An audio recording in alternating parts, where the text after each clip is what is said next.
Fellow fantasy nerds, we've got royalty here today as Michael Fabiano drops in to tell us how things might shake out for Anthony Richardson, Daniel Jones, and the Colts from a fantasy perspective. So let's get to it.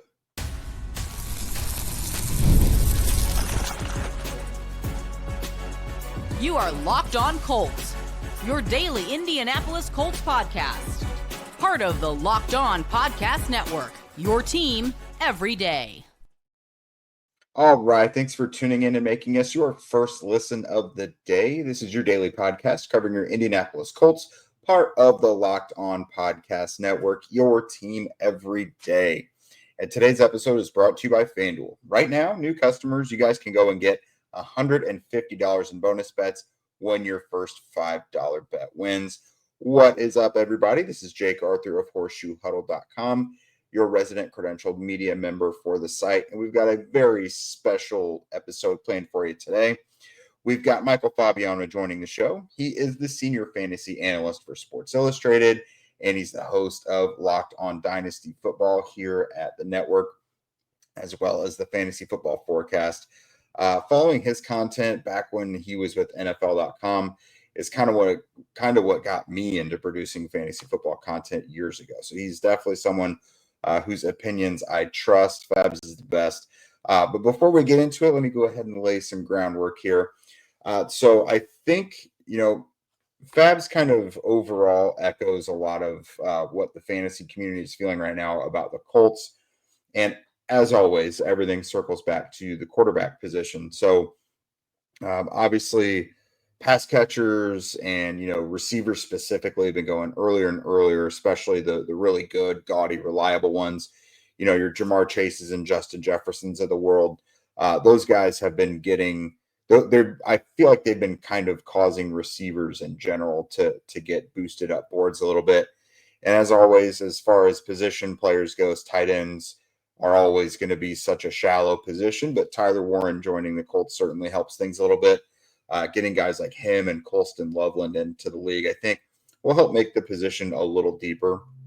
But when you look at it, Jonathan Taylor is really the only guy who is like unaffected by who the quarterback is going to be. Now, we've seen in the past he is a little more effective with Anthony Richardson in the backfield with him. But as far as volume goes and everything, I think regardless of whether it's Jones or Richardson, the offense is going to have to run through Jonathan Taylor and the running game. It's just going to have to be the main thing that supports the entire offense. And, if this new look offensive line can help support a strong run game, then, they can get some supplemental action in the pass game off that. I think the Colts would probably really like to have a strong run game, which produces big plays off of play action in the passing game this year. But we'll obviously see how that goes. That can be the plan up until something doesn't work. Or maybe, the quarterbacks really surprise people and they play really effectively. And, either one of these guys has kind of turned over a new leaf, so to speak. We'll just have to see how it goes. But if it's Jones, let's say, I think the shorter passing game is going to be more key. I think you'll see from a PPR perspective, guys like Michael Pittman Jr., Josh Downs, Tyler Warren, those guys, I think their value will increase.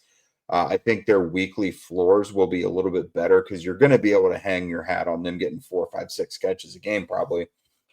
But a guy like Alec Pierce may not have as much success. Definitely not as much as he did last year, leading the Colts in receiving yards.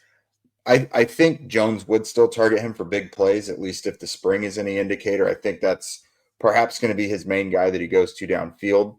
But expecting Pierce 2 years in a row to have like a big blow up season, where even last year the Colts he wasn't like a big part of the passing game throughout entire games. It was really like late in games when they were behind where they really went to him, it felt like. So Pierce is definitely the guy I would feel most iffy about, especially if A.D. Mitchell starts to come on a little better than he did last year. But if you have Anthony Richardson out there, that's a guy whose average depth of target is going to, probably still be, even if it's not as high as it was last year, still perhaps the highest in the league. It was nearly 3 yards higher than the next closest quarterback last year. So, Anthony's going to be whipping the ball downfield. I do still think like Tyler Warren will be fine with that. He's a guy over the middle of the field Anthony could really target, but Alec Pierce's value, for the most part, I think is tied to Richardson, but still it was very hit or miss. Like he's the kind of guy that can go 2 games with 4 combined catches for 50, 60 yards, and then 1 game, 4 catches, 125 yards, 2 touchdowns. So I think he's good to have rostered in fantasy uh, if you could find some consistency, but he is hard to have listed as a regular starter, which his final numbers last year kind of made him a little bit of like a flex play most weeks. But he's just so hard to predict. But I do think both quarterbacks have some running value. If I'm the Colts and Daniel Jones wins the job, I definitely want to feature him on the ground a little bit more like the Giants did back in 2022. Ran for over 700 yards, which was a career high. Now, injuries over the last couple of years with the Giants kind of affected that. I think he had a neck thing. He had the ACL. So obviously you're not going to be a very effective runner in that respect. But it's something that we know he can do. We obviously know Anthony can do that as well. I would totally have the bubble wrap taken off if I'm the Colts and it's Anthony Richardson, kind of like they did after they brought him back from the bench last year. You saw him running more often without just being in a bubble. It felt like early last year they tried to force him into being a pocket passer who didn't run very much unless, he had to, and it just didn't work. It felt very out of character. But we saw him be more effective when he returned to the lineup and just was running a little bit more often last year. Again, either quarterback for me, that's what I would do. I think some guys who were pretty safe regardless out there, and these are ones I'd be comfortable drafting. Obviously, Jonathan Taylor. If you're like at the end of the first round, it's a snake draft, you're drafting at the beginning of the second round, Taylor's like the perfect running back to get there at the swing.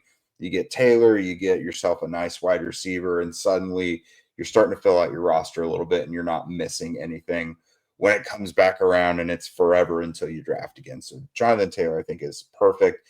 He's going to be a high volume player, even though they have Khalil Herbert and DJ Giddens. Josh Downs, I'd be very comfortable with. I'd be a lot more comfortable with Michael Pittman Jr. this year, as long as he is proven to be healthy. I think that back injury last year really caused some issues, but if he's healthy, then he's going to be targeted just as much as Josh Downs will be. So those guys in particular, I'd be very comfortable in having. I think there's room to have Tyler Warren, I think, is probably the guy next on my list. I would be comfortable taking a late round flyer on.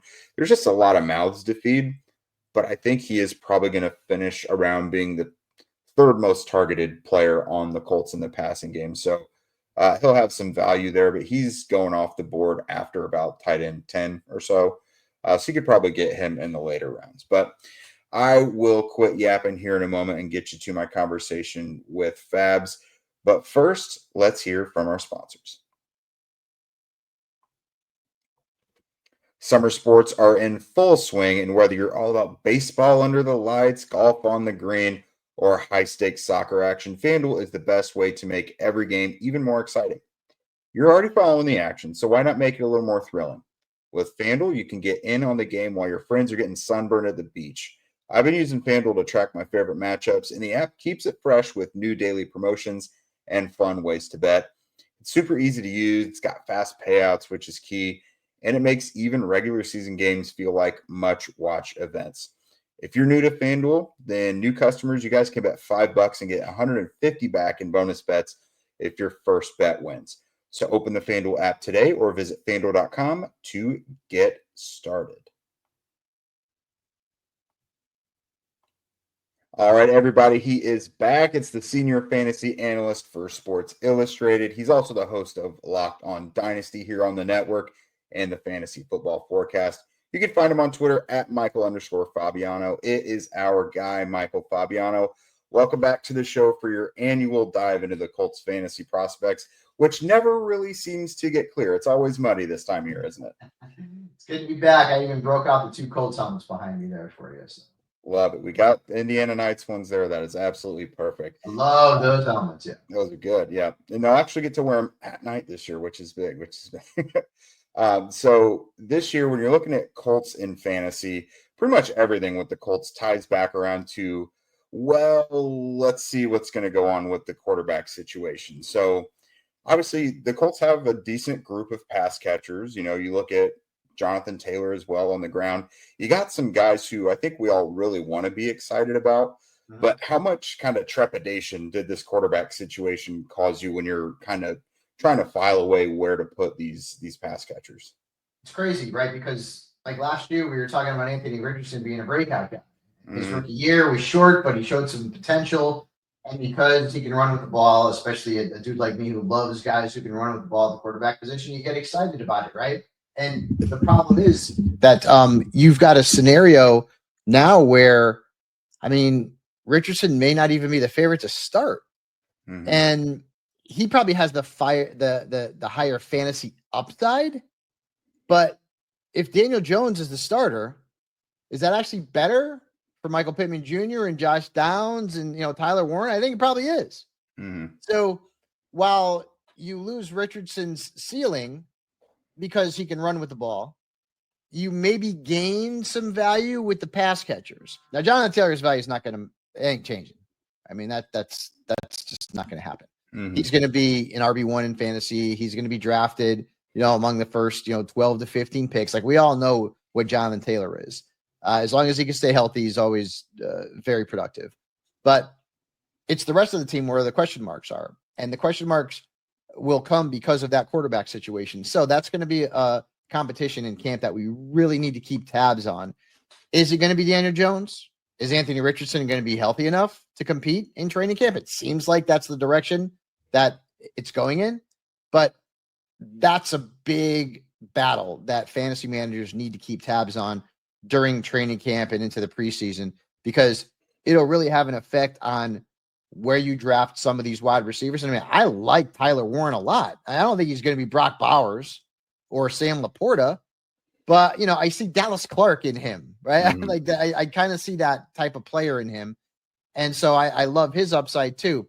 But in this scenario, I mean, it really depends on the quarterback. And it's crazy to think that Daniel Jones, who the Giants got rid of, not like they had a hell of a lot of great quarterbacks over there, Tommy DeVito, one of these. Now he may be the better fantasy fit than Anthony Richardson, who we all kind of loved as a rookie. Yeah, so when you look at Daniel Jones, if you're looking at the optimistic side of things, you do see this pairing with Shane Steichen as his head coach. And the best the Giants ever got out of Jones was there in 2022. He had career highs in rushing and everything. He was a top 10 fantasy quarterback, yeah. Yeah, does that adjust the meter for you? Like, if Jones is the starter, let's say he beats Anthony, and they're just like, we're going for a guy who may be more boring, but we know what we're going to get for the most part. Do you think like they might lean into the rushing a little bit more, and you think that might make you feel a little more optimistic about his fantasy prowess? We talk about Richardson being a good running quarterback, but so is Daniel Jones. That year with the Giants that you mentioned, I think he rushed for over 700 yards. Yeah. So he can run with the ball. He's not, he's not Dan Marino or Peyton Manning back there. He can actually run with the ball. That you can run RPOs with him. When the play breaks down, he's not an immobile quarterback. He can make plays. So if you're looking at the entire landscape of fantasy as it pertains to the Colts, Daniel Jones being the quarterback is probably better because you have a little bit more faith in Michael Pittman Jr. and Josh Downs and Tyler Warren. Again, Taylor's value is not going to matter. And again, like, it's so crazy how AR's value has fallen so much, but can Daniel Jones be a fantasy asset as a potential QB2, QB3, a guy you're using maybe in Superflex and certainly drafting in Superflex, or, someone that you can use during the bye weeks, or maybe even a player who kind of exceeds expectations and suddenly becomes I don't know if I want to call him a sleeper type, but someone who may have a little bit more value than we are anticipating. And the reason why you can't anticipate that value right now is because Anthony Richardson, who cost the Colts a high first-round pick very recently, is still on the roster. And my guess, and you could correct me if I'm wrong, is that the Colts would kind of prefer that he ends up sort of improving and developing and becoming the guy they thought that they were getting out of Florida, rather than have Daniel Jones usurp him on a 1-year deal, and suddenly what's your future look like? Yeah, I think since it feels like there's a lot of jobs on the line, so I've got to imagine they want whoever is going to help them win, but it certainly behooves everybody for Anthony to kind of become a success story and level this thing out and just kind of, I mean, the long-term thing was you have a guy that can compete with Josh Allen, Patrick Mahomes, Lamar Jackson. That's what they wanted, but just a guy who can give you like baseline solid quarterback play. I think they would kind of take it at this point. But I think one of the more sobering things of this and how the quarterback affects things is Alec Pierce. I mean, he just led the NFL in yards per catch last year and led the Colts in receiving yardage. It's kind of like you don't really know what to do with him.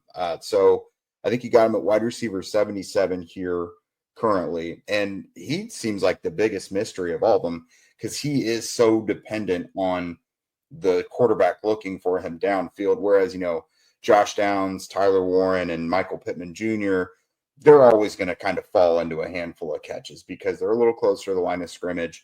Mm-hmm. But Pierce, is there like an avenue where you see yourself being high on him, or is he just too much of a kind of a mystery for you to want any part of him this year? He's a flyer. That's really what he is a flyer. I mean, A.D. Mitchell's still there. Yeah. They brought in Tyler Warren. So while they don't have, like an alpha stud type of guy who's going to warrant a lot of targets. I mean, Pittman's probably the closest they have to that. They have a bunch of guys who could potentially split that target pie up to the point where it's hard to find anybody who's consistent. Mm-hmm. And, unless Pierce hits on a, 50-yard touchdown catch, are you going to get consistent value for him and consistent production? I just don't see it. And, no one's talking about A.D. Mitchell either. I mean, the Colts drafted him pretty highly last year, and nobody's talking about him at all. In fact, he's not getting picked in a lot of drafts. It's more, it's Pittman and Downs. And, honestly, Pierce isn't really getting picked either. And then you bring in Tyler Warren into the mix, and suddenly you got a lot of players who are going to be vying and competing for targets. So, Pierce might be a guy that you pick up off the waiver wire because he has a 4-catch for 125 yards in a touchdown game. And you're like, oh, but then at that point, you're just chasing the points. Because it's really going to be hard for him to be a consistent point producer from a fantasy perspective unless there's injuries. And then you factor in the quarterback conundrum right now, too. So really hard to put a value on Alec Pierce other than just saying he's a late flyer type. Yeah, honestly, even last year, his final production looked great, but week to week, you still never knew. It was those, kind of gaudy stat lines you mentioned. And a lot of time they weren't really going to much until the fourth quarter. So for fantasy purposes, I think that is really, really kind of iffy to try and rely on. And like you said with A.D. Mitchell as well, to a lesser degree, they like the Anthony Richardson thing. They really want him to work out as well. Because talent-wise, they think he could be their best receiver. And Reggie Wayne talks about him having like so much really untapped potential. They just kind of got to get him to get it, so to speak, and kind of turn that corner a little bit. But guys, here coming up in a moment, we're going to talk about a couple of guys on the ground who could turn some heads. One of them you already know, but DJ Giddens, how much of a sleeper could he be?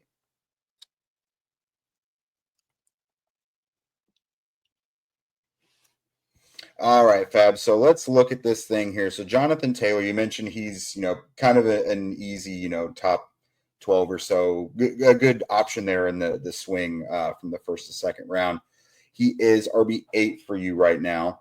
I think that's pretty respectable given he doesn't contribute a whole bunch in the passing game. And, there's going to be more mouths to feed there, obviously, in the passing game as well. But the Colts have upgraded the backfield with Khalil Herbert and DJ Giddens. So the good news for Taylor is he's dealt with some injuries over the last few years. But the last we saw him, he had 180 yards from scrimmage in week 18. Yep. So our lasting memory of him so far is a really good Jonathan Taylor performance. So he's obviously got, a lot of wear and tear. He's, I think, 26 now. So what's your overall vibe with him? What's your outlook for Taylor on the season? Yeah, I'm expecting top 10 numbers. Is there risk there in terms of the durability? Certainly. But I still think he's the centerpiece of the offense. Now, in fantasy, in a situation where, it's like a Jonathan Taylor, who tends to get dinged up, Christian McCaffrey type, although Taylor's more durable than McCaffrey over the last, 5 years, you want to know who the backup's going to be. And you're right. You brought in Khalil Herbert and, Gideon's is in there as well. And I think they kind of want remember like when they had Marlon Mack and they tried to put Mack and Taylor together, and and then kind of Mack got banged up, and Marlon Mack, I mean, had a season where he was pretty fantasy relevant. Maybe he's a comparison to DJ, but I don't think there's going to be like this committee. I think Jonathan Taylor is still going to get north of 18 to 20 touches per game. That's going to be the game plan for them. They paid him a lot of money. They're going to use him. But in the scenario where, he goes down, which would be unfortunate, but we've seen it in the past, that's another battle in Indianapolis's training camp that we really need to keep tabs on. Like, who's going to end up being the two? Is it going to be DJ or is it going to be Herbert? Right now, I have Herbert ranked higher than DJ. I got to see what transpires in camp in preseason, and if Giddens has a tremendous camp and suddenly he usurps Herbert and becomes the number 2, then that's going to be a situation where if you have Jonathan Taylor, or you go into like a 0 RB scenario from a drafting perspective, then maybe the rookie is somebody that you're throwing a dart at a little bit later on in drafts. So the Colts go into training camp with 2 pretty big question marks, in terms of real football and fantasy. Yeah, it would be hard for me to think that they would have some sort of committee because they've just really never done that when Jonathan Taylor. Yeah, exactly. I don't see it either. It's more of like, who do I go to if Taylor gets hurt? Or maybe it just is a committee if he goes down. And, Herbert's a starter and they're using DJ as well. I mean, that's also certainly within the realm of possibility. But you do want to know who that potential handcuff is for JT in case he goes down. Yeah, for sure. I think it's like 3.5 games per year in his career he's missed. So it's smart to get one of those guys there in the later rounds, I would think. But overall, if Jonathan Taylor's healthy, he's a 1,400 yard, 10 touchdown per year guy. So obviously a smart pickup there. And then, not much to write about with the defense and the kickers. Kind of looks the kicker is what it is. They made the kind of the bold choice to move on from Matt Gay because they like Spencer Schrader, who I think for 3 different teams was perfect on all kick attempts last year. Mm-hmm. So that one's interesting to see. And then the Colts defense kind of right there in the middle with 18. Is there anything that they have done or lost this offseason, I guess, defensively that had you leaning one way or another? No, I guess from a fantasy perspective, they're not going to be drafted, but they're going to end up being a unit that will be, will certainly be in the mix for matchup based starting. Like when I look at defenses, I'm looking at the unit as a whole. You're not looking into individual things. That's fantasy, right? Mm-hmm. Unless you're playing in an IDP league. That's a completely different thing. So you're looking at units. So, there's defenses out there who have really talented players. They just don't translate from a fantasy standpoint. A lot of it is matchups. And there's a lot of people out there like me who didn't necessarily want to draft like a high-end defense because, sometimes look what happened with the Cowboys. Mm-hmm. The Cowboys were like this great defense. All of a sudden last year, terrible. And then the Broncos were, ranked okay, but then boom, they just exploded and they were great last year. So the Colts are going to end up being like middle to the end in terms of the rankings from a defensive perspective. But I like to play the matchup. So they're going to be a defense where if they've got a bad opponent coming into town, whatever the case may be, maybe there's a backup quarterback that's got to start for an opponent. I'm going to be certainly looking to pick up the Colts off the waiver wire and utilize them. But overall, not a unit that a lot of people are going to get excited about. But listen, weird stuff happens in the NFL. Mm-hmm. So I always say what's predictable at the NFL is that it's unpredictable every single year. So not a lot of excitement around that Colts defense in fantasy. Yeah, it's just such a mystery because defenses are, unless they're totally stifling, it's like they're so reliant on the big plays, the turnovers, the sacks. Some defenses catch fire and get like 4 or 5 defensive touchdowns in a year. So you really never know. Mm-hmm.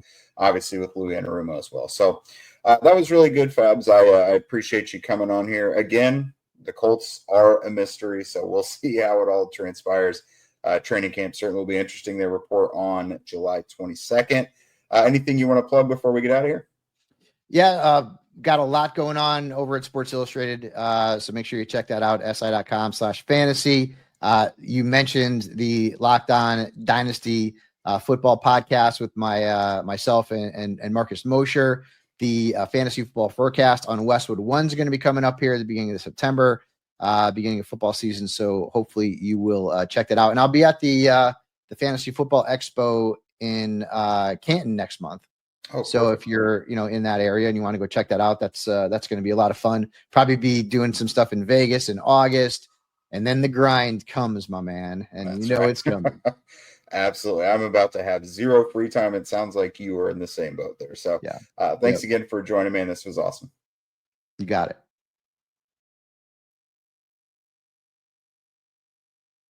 All right. Thanks again to Fabs for joining us. He was great as always. Thank you guys for making Locked On Colts your first listen today.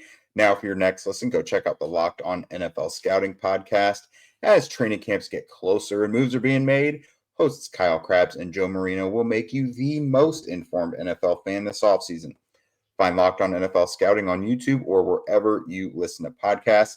And don't forget, if you want to become a Locked On Colts insider and chat with us directly, get the inside scoop, please follow the link in our show notes. Again, that's huge because I'll be there, throughout training camp at the practices. I'll be traveling as well. I think Zach's going to join me in Maryland when the Colts go and visit the Ravens. So if you guys have any questions about this team, again, want to know the inside scoop, what's being said by players, coaches, what have you, hit us up, join the insider program, and we would love to chat with you. If you don't already, follow at Locked On Colts, at Jake Arthur NFL, and at Zach Hicks 2 on Twitter. We're also on TikTok and Instagram. Also, please be sure to subscribe on YouTube and wherever you listen to podcasts. We love those ratings and reviews as well. Definitely helps out the show, especially ramping up, getting closer to training camp. And with that, thank you guys again, and we will see you tomorrow.